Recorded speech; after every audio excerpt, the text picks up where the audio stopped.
안녕하세요. 즐거운 라디오입니다. 오늘도 제 방송을 들어주셔서 진심으로 감사드립니다. 바쁘시겠지만 좋아요, 알람, 구독 한 번씩 꼭 부탁드립니다. 저에게 정말 큰 힘이 됩니다.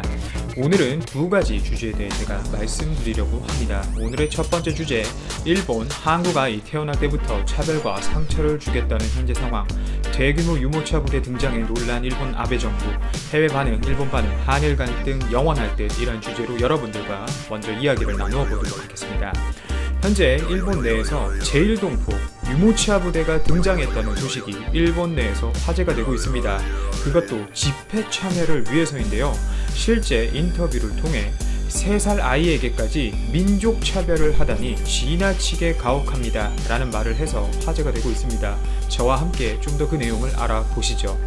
일본 정부가 유치원과 보육원의 유아 교육 보육을 무상화하면서 제1조선학교 계열 유치원을 대상에서 제외하자 이에 항의하는 제1동포들과 일본인들이 2일 도쿄 도심에서 대규모 집회를 열었습니다. 조선학교를 지원하는 전국 네트워크, 포럼, 평화, 인권, 환경 등 단체들은 이날 히비야 야외 음악당에서 집회를 연 뒤 번화가인 긴자를 거쳐 그리고 도쿄역까지 1시간 이상에 걸쳐 거리 행진을 벌였는데요. 참가자들은 거리에서 조선학교 따돌리기를 중단하라, 조선 유치원에 대한 차별 정책을 용서하지 않겠다, 친구들에게 따돌림 받게 하지 말라 등의 글이 적힌 펼침막을 든 채 행진하며 유아 보육 무상화 정책에서 조선 유치원을 제외하는 정책을 철폐하라고 일본 정부에게 외쳤습니다. 참가한 사람들 중에서는 어린아이를 목마를 태우거나 유모차에 태운 채 거리에서 행진하는 사람들도 눈에 띄었는데요.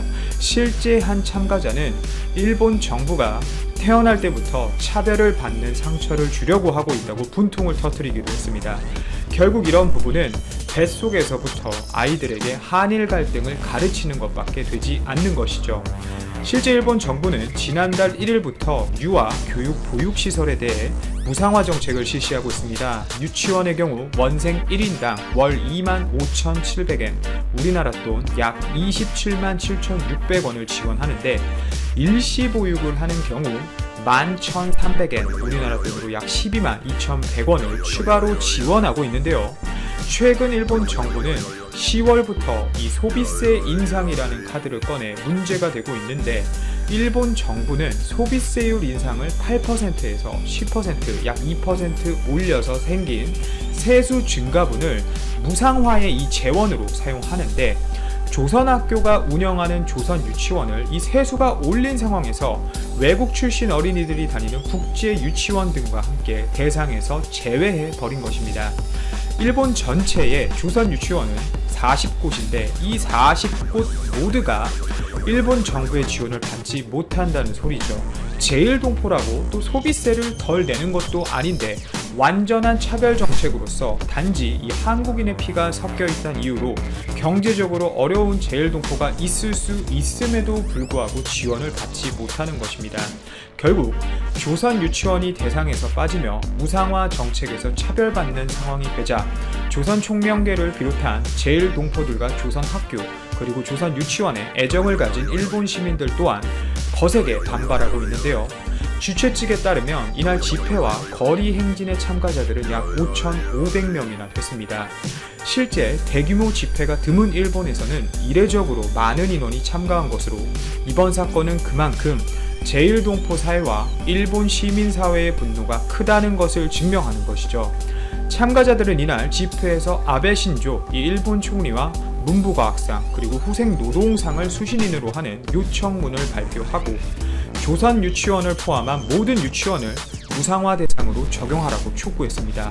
또한 집회 참가자들은 긴 역사를 가진 조선 유치원이 무상화 대상에서 제외된 것에 대해 강한 분노를 느낀다며 일본 사회의 일원인 제1조선인이 피와 눈물과 땀을 흘려야 살 수 있게 하는 일본 사회를 올바르게 바꿔야 한다고 강조했는데요. 한편 이날 거리 행진 과정에서는 또 한 극우 인사가 스피커를 들고 행진 참가자들을 비난하는 일이 발생하기도 했습니다.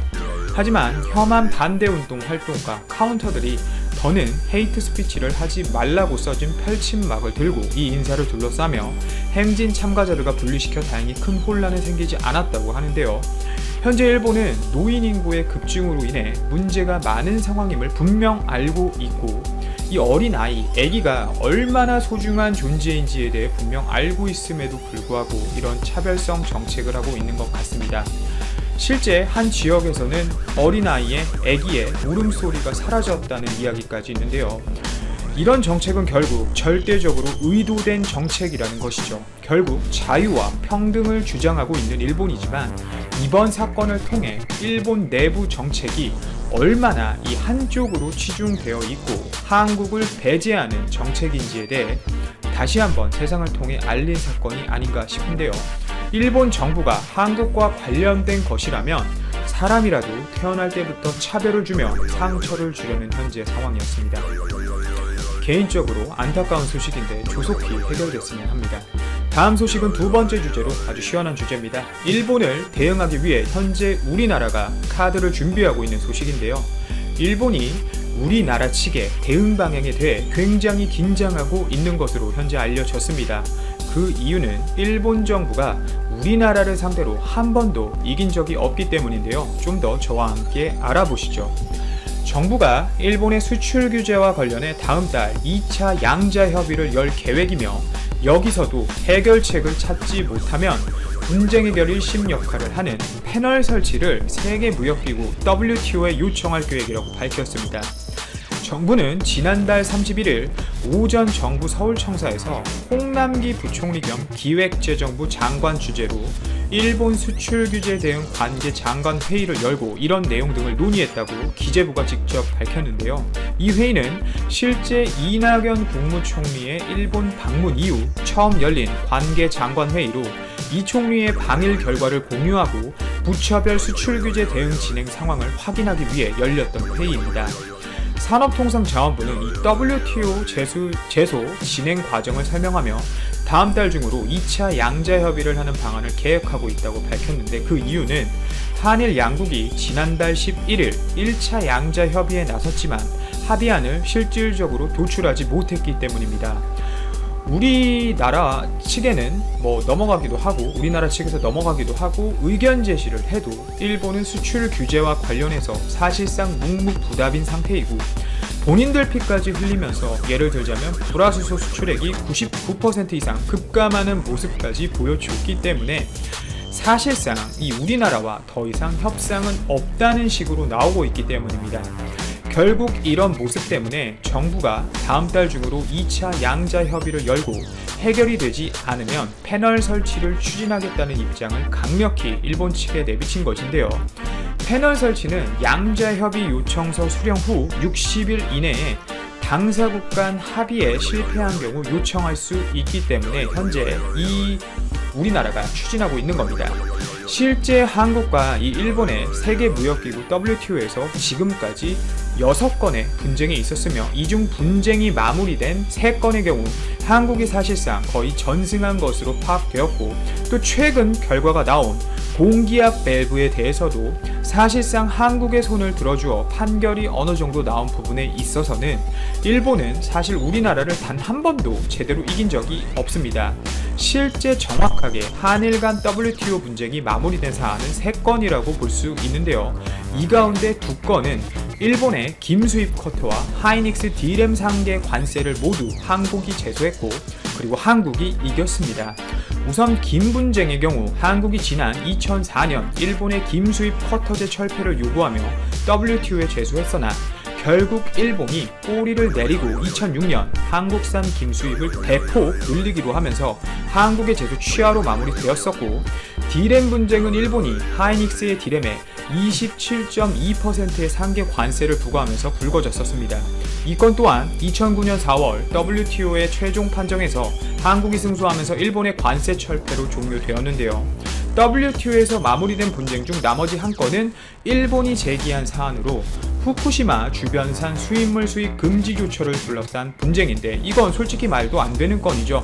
이걸 일본 손을 들어줬다면 WTO는 사실상 사라져야 하는 국제기구라도 봐도 무방하다고 저는 생각을 합니다.